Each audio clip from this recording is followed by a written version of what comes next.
agora o nosso programa Pensamento Crítico, uma produção do Instituto de Estudos Latino-Americanos da Universidade Federal de Santa Catarina, buscando trazer aí uma discussão e uma análise sobre a conjuntura brasileira e também latino-americana. Hoje o tema ficará por conta do nosso vizinho mais próximo e com o qual temos uma relação muito conturbada também, que é a Argentina. Um dos primeiros países aí a recuperar, através de eleições diretas, inclusive, o mando da direita latino-americana e que vem fazendo várias transformações e mudanças que mudam bastante o aspecto do país no que diz respeito ao tempo dos Kirchner. Então vamos fazer aí essa discussão e relacionar com o nosso país também. Temos hoje a presença do professor Valdir Rampinelli, do curso de História e também integrante do Instituto de Estudos Latino-Americanos, e o economista Michael Cláudio da Silva, também integrante do nosso Instituto. Com eles, então, vamos discutir. Começamos com o professor Valdir Rampinelli, dando aí, Valdir, um panorama histórico aí dessa relação Brasil-Argentina. Maurício Macri, quando se tornou presidente e assumiu em 10 de dezembro de 2015, o governo dele era uma tragédia anunciada. E a tragédia está se concretizando agora, praticamente um ano depois. Por quê? Porque Maurício Macri tinha um plano de governar a Argentina para a classe dominante, os ricos, de onde ele é, adotando o receituário das políticas neoliberais. Portanto, hoje, quando nós olhamos o povo da Argentina, 2 de cada 3 argentinos creem que Macri governa para a sua classe, a classe dos ricos. Tanto é que se cunhou a frase Macri dos ricos, para os ricos e pelos ricos. E durante este ano, Macri usou muito a imprensa para culpar toda a situação argentina pelo governo Kirchner, principalmente o de Cristina Fernández de Kirchner. O povo já não acredita mais que Cristina deixou uma herança maldita. O povo começa a sentir que o problema não é de ontem, o problema é de hoje. E o problema se chama Maurício Macri. Macri vem de uma família muito rica, e a família de ricos, quando tem alguém que não é muito chegado ao trabalho, ou vai cuidar de futebol, ou vai cuidar da política. É isso que faz Maurício Macri. Primeiro cuidou de futebol e agora, infelizmente, cuida da política. Quais são os grandes problemas que nós temos hoje na Argentina com Maurício Macri? Primeiro, queda do salário real. Segundo, a inflação em alta, 26%. Terceiro, diminuição do consumo. Quarto, crescimento da recessão. Quinto, aumento do desemprego. E quem tem emprego vive na berlinda, porque pode perder a qualquer momento. E claro, a grande mídia atribui tudo isso ao governo anterior. Só que o povo já não acredita mais na grande mídia. O mesmo ocorre no Brasil, com a mídia que nós temos aqui. Um grupo liderado pelo sociólogo Roberto Beckman fez uma entrevista conversando com 1.200 argentinos, e o Beckman coordena um centro de estudos de opinião. E essa pesquisa está publicada no página 12 do dia 20 de novembro. E é assustador o que o povo da Argentina pensa do governo Macri. E claro, o grande problema hoje é a economia. 8 de cada 10 jovens argentinos estão contra a realidade econômica do seu país. E se nós olharmos os dados da pesquisa, vai dar 70,6% com um olhar negativo, 26,3% com um olhar positivo e 3% não sabe o que dizer. Significa o quê? A grande maioria do povo argentino está contra o governo de Macri, que ganhou em cima dos erros dos governos anteriores e, claro, cometeu um grande estelionato eleitoral, porque prometeu uma coisa e faz exatamente outra. E o resultado é a sociedade polarizada. Isso significa o quê? lutas de classes. E com certeza vamos ter eleições em 2017 na Argentina, e a província de Buenos Aires é muito importante, porque de cada 10 argentinos, 4 estão na província de Buenos Aires. E com certeza, nas eleições do ano que vem, Macri terá uma resposta muito contundente. Será a primeira. E é uma realidade, o povo argentino gosta de passar suas férias no sul do Brasil, e quem tem negócios no sul do Brasil pode se precaver que os argentinos, com certeza, virão em menor número para cá. É importante lembrar que o Macri dá essa guinada à direita e aprofundando políticas neoliberais, mas o governo também de Cristina Kirchner, a exemplo de Dilma no Brasil, também ia em alguns pontos seguindo a receitinha. Então é importante a gente fazer essa amarração aí também, não é, Maicon? Na verdade, eu acredito que um governo capitalista ele acaba atuando, óbvio, dentro dos limites, né, das soluções capitalistas, né? Então, o que a gente vê de mudança de Cristina Kirchner para Maurício Macri é uma alteração digamos, da alternativa, né, que essa burguesia argentina encontrava para os problemas do país, enfim, da economia do país. Óbvio, um governo da Cristina que era um governo mais protecionista, em alguma medida mais nacionalista, né, tinha traços mais progressistas, sobretudo em relação à mídia, com a lei de meios, né, de meios de comunicação de massa que é aprovado lá.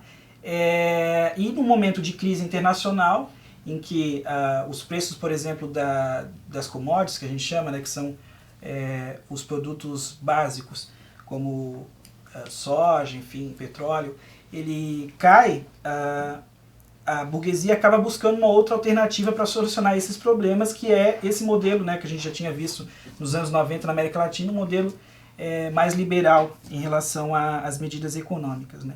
Mas o fato é que Macri assume, inclusive aqui no Brasil, era usado como propaganda, até mesmo ante o governo do PT, enfim, e agora para Temer, como seria uma solução, né, até por conta de um caráter mais técnico que teoricamente ele deveria ter, por ser de uma família rica, ter as empresas da família, e na verdade o que a gente vê é um aprofundamento da crise na Argentina.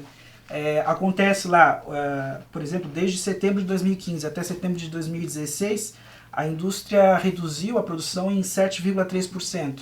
O PIB argentino caiu também do segundo trimestre de 2015 até o segundo trimestre desse ano em 3,4%. Então, se a crise já está grande no Brasil, a gente ouve falar muito nisso, na Argentina ela está pior, né? Então, o que a gente vê é um governo que volta com esse receituário, né, mais alinhado, obviamente, ao FMI, aos Estados Unidos, mas que tem uma consequência muito grande na economia e também na sociedade.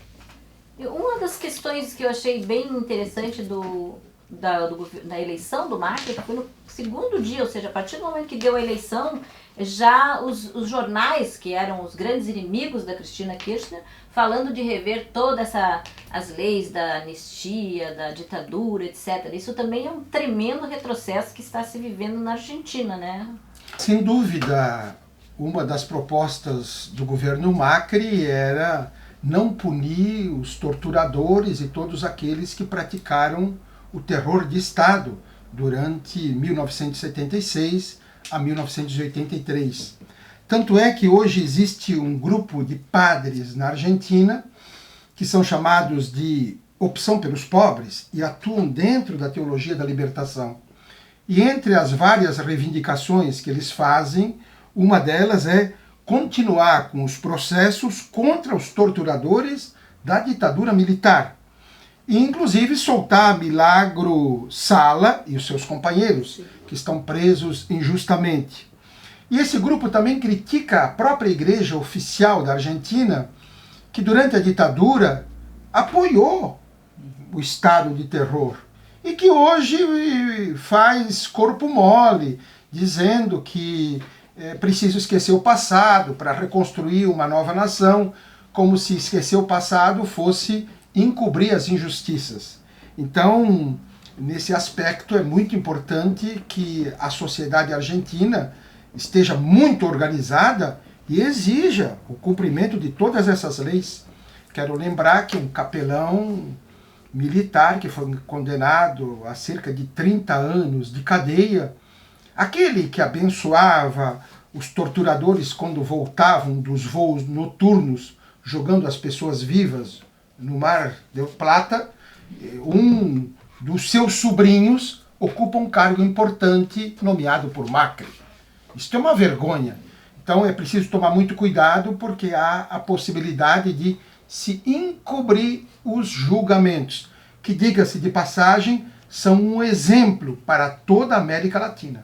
Exatamente, esse é o tremendo retrocesso, né? Que a Argentina sempre foi vista como um modelo para esse tipo de processo. Mas a gente vai voltar no próximo bloco com mais discussões sobre a Argentina. Aguarda aí, já voltamos.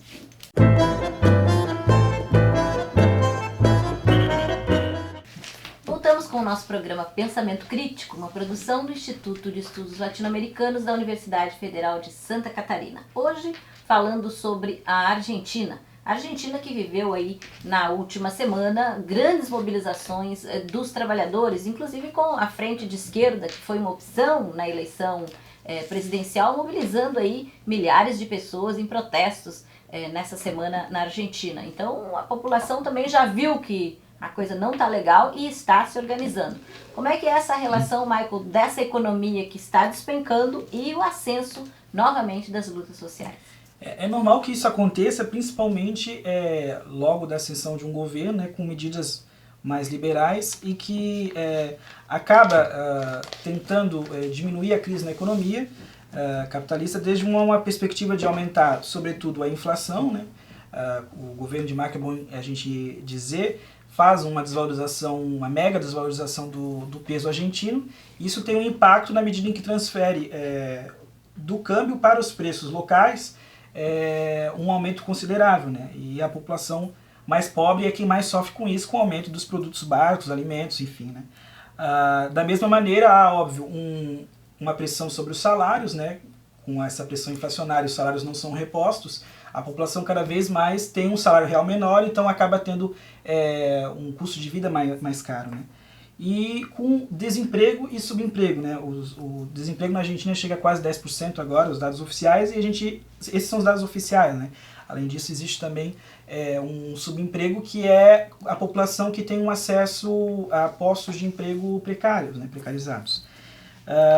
Então, é um governo que ele vai acentuar essa exploração em relação aos trabalhadores, e não que o governo anterior não tenha isso, né? Mas ele é um governo que tem caracteres muito claros, né? De classe, e também de beneficiar o que o André Gudefranco chama de uma lumpenburguesia latino-americana, no caso de lá, a Argentina, que é uma burguesia que está menos interessada no desenvolvimento autônomo industrial do país e mais interessada em um desenvolvimento associado.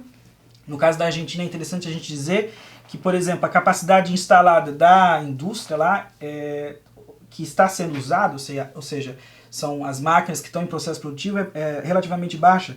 Em geral é 70%, e no caso, por exemplo, da indústria automotiva, de 2012 para 2015 ela cai de 70% para 44%.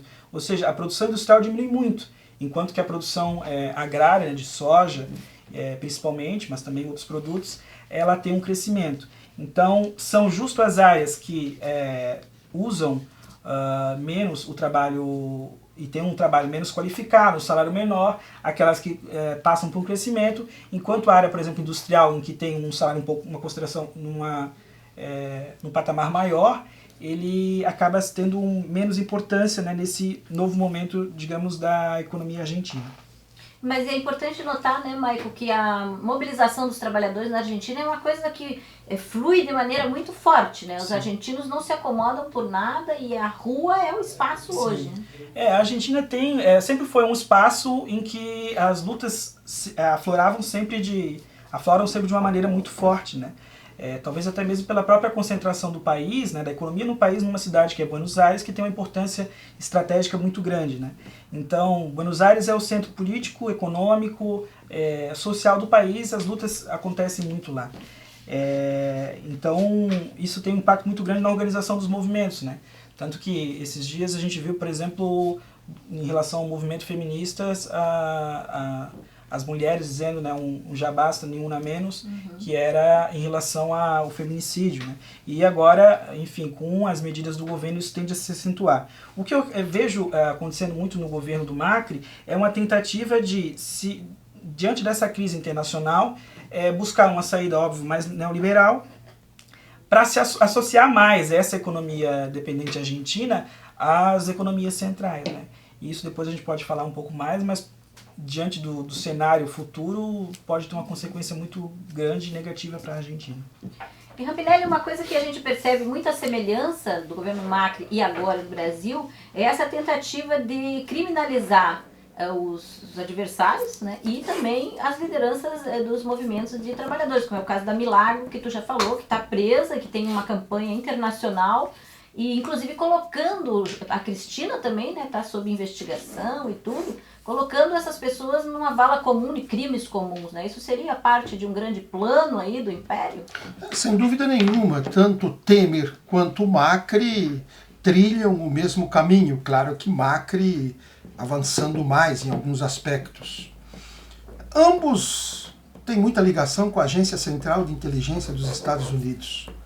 Eu diria que Temer foi informante da CIA e o Macri, quando montou o seu governo, há um ano atrás, colocou vários integrantes de segurança nacional que atuaram nos Estados Unidos. Portanto, os dois governos, o brasileiro e o argentino, são governos alinhados com o Império. E eu diria, são governos que prestam informações à CIA. Isso significa um crime contra os seus próprios povos. Jamais isso seria permitido na Europa ou em qualquer lugar do mundo, seja lá um governo de direita, conservador. Por quê? Porque esses governos são nacionalistas e vão defender os seus interesses. Macri e Temer defendem os interesses dos Estados Unidos. Tanto é verdade que Macri está há um ano no governo, completa agora em 10 de dezembro, e parece que ele já está há muito tempo, tamanho é o estrago que ele tem feito. E se a gente observar os índices sociais da Argentina hoje, são assustadores. Eu quero citar aqui o historiador Alejandro Olmos, que foi auditor da dívida externa do Equador e trabalha muito de perto a dívida externa argentina. Ele nos dá dados estarrecedores.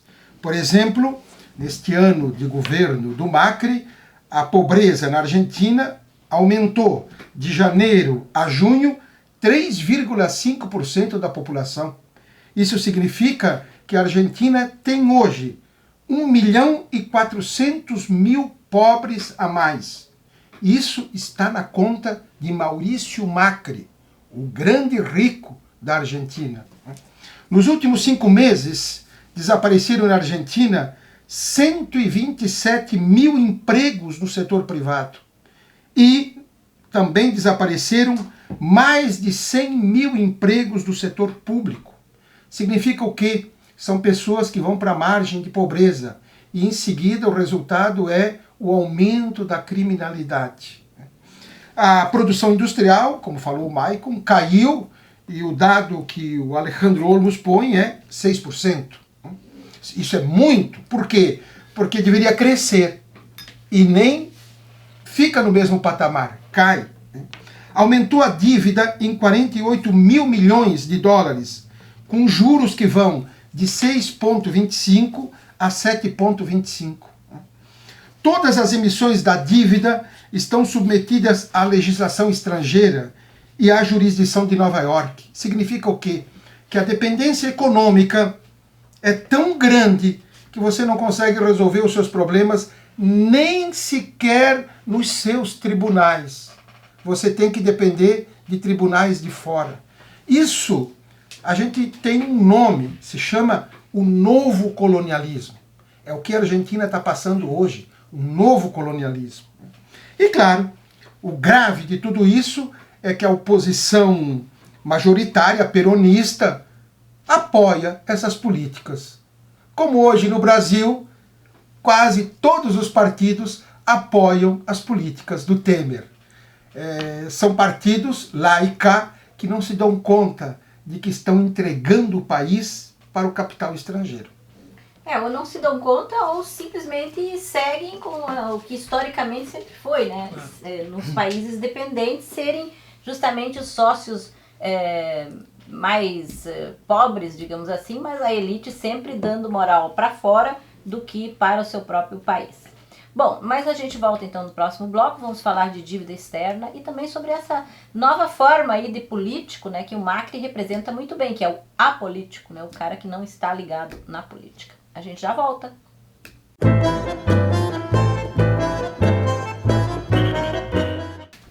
Voltamos então com o nosso programa Pensamento Crítico, uma produção do Instituto de Estudos Latino-Americanos aqui da UFSC. Estamos falando hoje sobre a Argentina e sua relação com a nossa própria realidade aqui no Brasil. E comentávamos no último bloco justamente esse tipo novo, né, de governante que está aparecendo na América Latina, que já vimos aqui no Brasil também nas eleições para prefeito, ou seja, é o gestor, é o administrador, é o empresário de sucesso que é chamado ou que é visto pela população como aquele cara que será capaz de tocar para frente os interesses da nação. E os números que estamos vendo agora do governo Macri já nos revelam, né, um governo que já está aí há algum tempo, o quanto isso é uma bobagem, ou seja, não tem correspondência com a realidade. E um dos aspectos, Michael, da questão argentina é justamente a dívida externa, né, que tinha uma outra lógica com Cristina e que agora com o Macri assume um outro patamar. Sim. Bom, primeiro, é sempre bom ter desconfiança daquele que se diz neutro, né? Não existe neutralidade, não existe apolítica, né? Todos, vivendo na sociedade, somos, em alguma medida, políticos, né? Então, quando se diz que se é apolítico, a gente já sabe de que lado está, né? Que é do lado, óbvio, dos interesses capitalistas. No caso da dívida argentina, tem um aspecto que precisa ser ressaltado, que são os chamados fundos abutres, né? Que são fundos da dívida que são comprados no momento da crise argentina, em 2000, 2001, e que são fundos essencialmente especulativos, né? Se compra a preços muito baixos diante da crise e depois se espera uma valorização, né, e o pagamento desse rendimento altíssimo, né? E o Macri consegue aprovar uma lei, aliás, derrubar 2 leis que existiam, revogar 2 leis que existiam na Argentina, para que ele conseguisse autorização, né, de fazer empréstimo exterior e pagar esses fundos. Então, mais uma vez, cedendo, né, diferente do que acontecia. Isso é algo que a gente tem até que destacar, que existia, em certa medida, um enfrentamento da presidente Cristina Kirchner a esses fundos abutres, né? E aí, então, ele revoga essas 2 leis e consegue autorização para pedir empréstimos a taxas de 8%, que é um nível altíssimo em termos internacionais. O que é interessante nesse caso é que no Congresso, o Macri não tem maioria. No Congresso argentino, a maioria é kirchnerista. Então, por que ele consegue essa aprovação? Consegue exatamente porque os kirchneristas, diante de um acordo que libera com que as províncias tenham acesso também a empréstimos estrangeiros, acabam cedendo e votando junto com o Macri. Isso é algo que a gente precisa denunciar, né? Não dá para fazer uma divisão maniqueísta, né, do que foi o governo Cristina Kirchner e do que é o governo Maurício Macri, né? Ainda em relação a esse governo que o Macri lidera, é interessante dizer que, óbvio, os países de periferia têm um nível de produtividade muito mais baixo e nos últimos anos, diante da crise, tem se reduzido cada vez mais, né? A produtividade na Argentina é baixíssima, principalmente a produtividade industrial.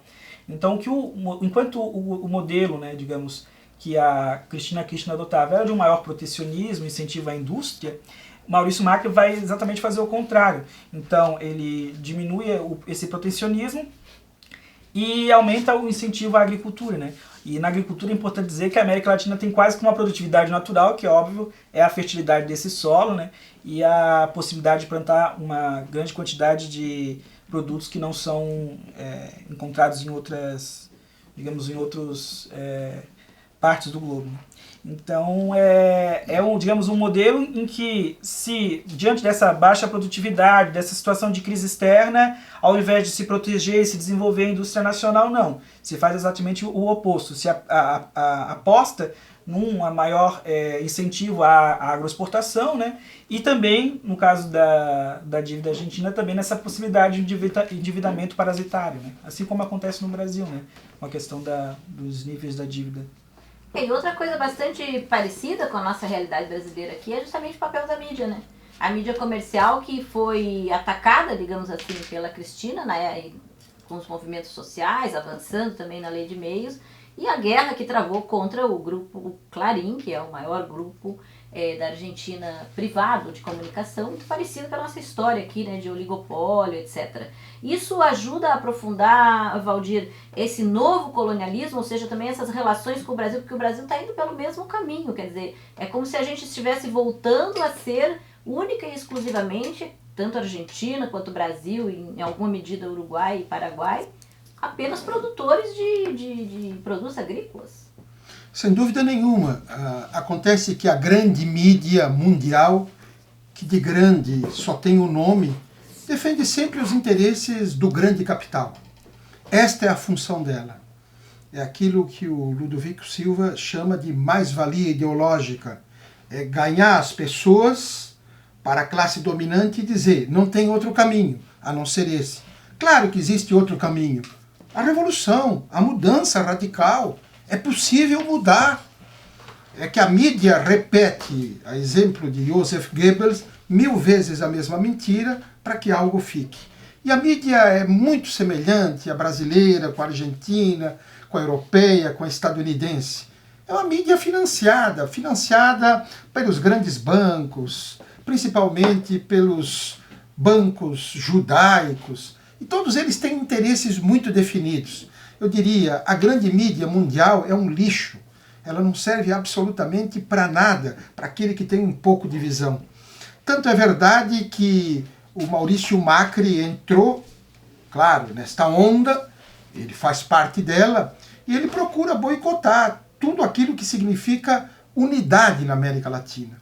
Por exemplo, ele hoje procura detonar o Mercosul, que é uma pálida imagem de uma unidade sul-americana.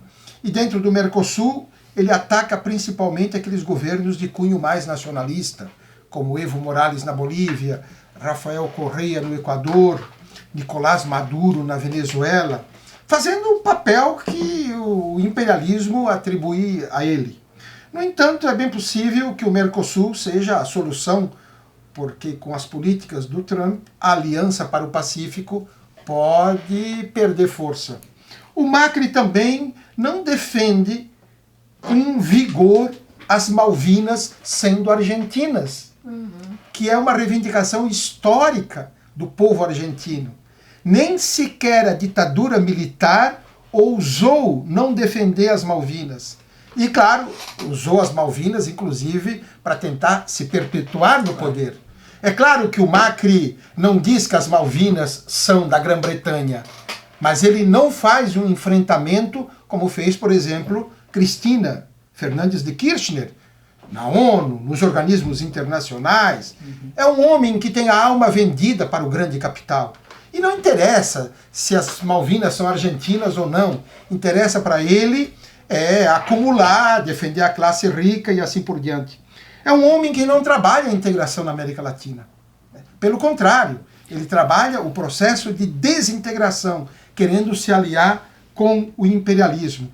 E é um homem que, na Argentina, tem muita entrada, um intelectual conhecido no mundo inteiro, o Vargas Llosa, que é o porta-voz da nova direita. E, claro, o homem que elogia o Macri o tempo todo e que Macri abriu o caminho para ele. E ainda no caso das Malvinas, é bom lembrar que agora há pouco teve um exercício militar da Inglaterra na ilha, e que foi denunciado pelos movimentos sociais, pelos partidos políticos de esquerda na Argentina, e o que o Macri fez foi lançar uma nota muito morna, justamente dizendo isso que tu falaste, quer dizer, é da Argentina, mas não tem uma defesa, quer dizer, a nação completamente fora dos planos desses senhores, né? Bom, a gente volta daqui a pouquinho no próximo bloco, tá bom? Pera aí.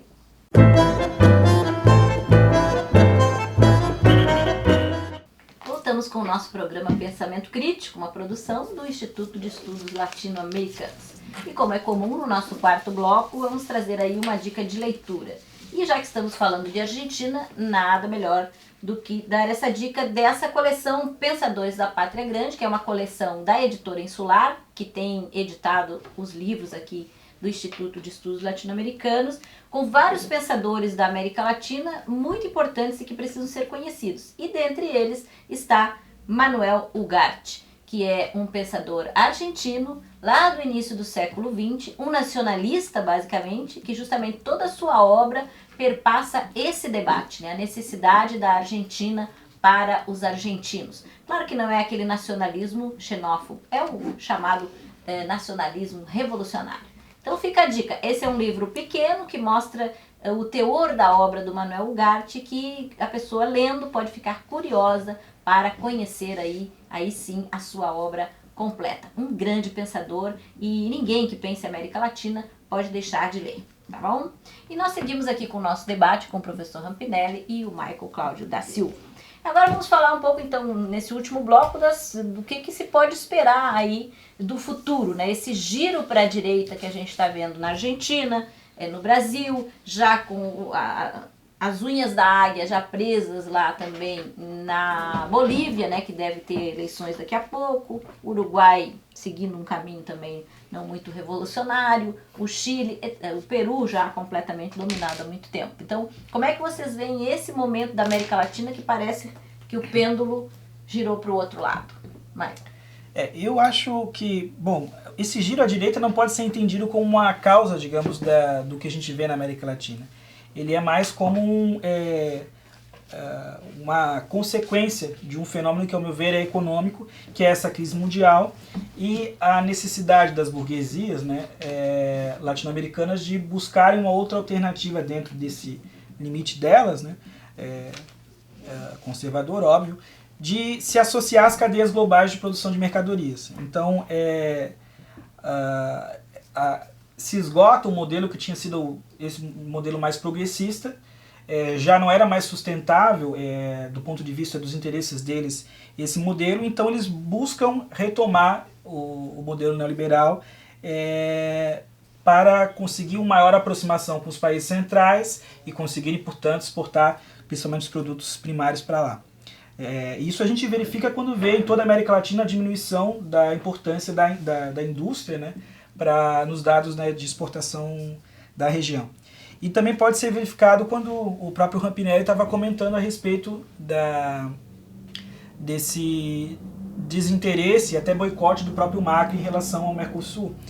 Não é interesse de Macri um fortalecimento do Mercosul, que é basicamente um espaço de exportação de produtos industriais, principalmente entre Brasil e Argentina. Então, o interesse mesmo é em uma maior aproximação com os Estados Unidos e com a Europa. Agora, o que a gente tem que ver é como vai ser nos próximos anos, dado a vitória do Trump lá, e mesmo o Brexit, né, na Inglaterra, né, no Reino Unido, com essa opção, enfim, no plebiscito de saída do Reino Unido da União Europeia. Então a gente vê um momento no mundo em que os nacionalismos dos países centrais se acentuam e essa América Latina cada vez mais de direita, liberal, busca uma maior associação, né, capitalista com esses países. Então isso pode gerar e aprofundar muito a crise aqui. Agora, digamos, a esperança que existe dentro desse cenário é que na periferia é muito difícil um governo se sustentar simplesmente com a maior exploração da classe trabalhadora, com a repressão policial que tem se acentuado também, com o aumento do desemprego, e sem que isso gere a uma certa ingovernabilidade. Então, o que está acontecendo no Brasil hoje, por exemplo, é algo que não tinha acontecido nos últimos 13, 14 anos, né? E na Argentina, da mesma forma, esse momento de crise tende a acabar com qualquer tipo de hipocrisia e os movimentos tendem a ganhar um espaço maior, sobretudo o movimento dos trabalhadores, né? E como eu falei no início do programa, essa grande mobilização que teve agora no dia 19 foi em cima justamente da votação do orçamento para o ano que vem, em que os deputados, enfim, os congressistas argentinos perdoaram uma dívida das empresas de eletricidade, que está aí em torno de 19 milhões aí de dólares, enquanto aplicam tarifaço na população. Então a tendência é justamente a população se levantar. Rampinelli, e tu, o que pensas dessa presença agora do Trump, né, que também é uma figura bastante conservadora, como que vai se dar essa relação com o sul da América Latina? A grande imprensa do mundo tem um papel muito importante na desvirtuação de determinados conceitos. Por exemplo, ela chama o Trump de populista. Não é. Trump é um reacionário, é a nova direita, é um demagogo. O mesmo acontece com a família Le Pen na França e com todos. Quem é populista? Populista foi Getúlio Vargas, populista foi Lázaro Cárdenas, populista foi Domingos Perón. Populismo é uma coisa completamente diferente. E a imprensa fica o tempo todo chamando essas pessoas de populistas. Então é preciso clarear esse conceito. Como é que eu vejo a situação do Trump em relação à América Latina? Ele é um homem, como eu disse, da nova direita, nacionalista, xenófobo, reacionário, demagogo. E o interesse dele será defender os interesses dos Estados Unidos. Obviamente, o grande país que vai sofrer com as políticas do Trump será o México, porque o México, historicamente, teve sempre uma dependência muito grande em relação aos Estados Unidos. 80% do seu comércio se dá com os estadunidenses. Então o México vai sofrer muito. Além disso, há o perigo, e ele prometeu que vai fazer, da deportação dos mexicanos. Tanto que o governo mexicano, junto com os governadores, já estão preparando um plano para receber os chicanos e dar um certo amparo. Porque o México hoje é dominado pelo narcotráfico. Você imagina todas essas pessoas voltando, Michael, não encontrando trabalho. O narcotráfico vai ter uma mão de obra excepcional, vai crescer. Então eu vejo o México com um grande problema. No que toca à América Latina, principalmente aqueles países como a Argentina, o Chile, o Peru e a Colômbia, que quiseram se aproximar dos Estados Unidos através da Aliança do Pacífico, possivelmente o Trump vai dizer para eles: não tenho mais interesse em vocês. E, inclusive o próprio Macri, o Trump é capaz de dizer: não tenho interesse nesta aliança. E aí o que vai acontecer com eles? Ou eles entram no Mercosul, porque é uma maneira de se juntar para poder negociar com mais força diante do Trump, diante da Europa, ou vão ser países isolados. Então eu vejo as políticas do Trump em relação à América Latina como políticas que, infelizmente, vindo deste reacionário, desta nova direita, desse demagogo, pode ajudar a América Latina a dizer o seguinte: nós aqui temos que nos unir, senão nós não temos salvação fora da União. E outro caminho que pode ser talvez o caminho desses governos é justamente da dívida odiosa, como diz Alejandro Olmos, esse extraordinário historiador argentino, que na auditoria da dívida no Equador mostrou, ele, a Fatorelli e outros técnicos que lá fizeram essa auditoria, que 70% da dívida contratada era contratada de maneira absolutamente lesiva ao país, né? E agora nós estamos vendo esses países voltar ao balcão desse tipo de banco, né, como o FMI e outros bancos que hoje também estão aí como abutres, né? Então realmente a conjuntura não é fácil. Queria agradecer a vocês dois pelo programa de hoje e a gente volta daqui 15 dias. Quem tiver interesse em ver os programas passados é só entrar no nosso canal no YouTube, tá bom? Um grande abraço para vocês e até mais!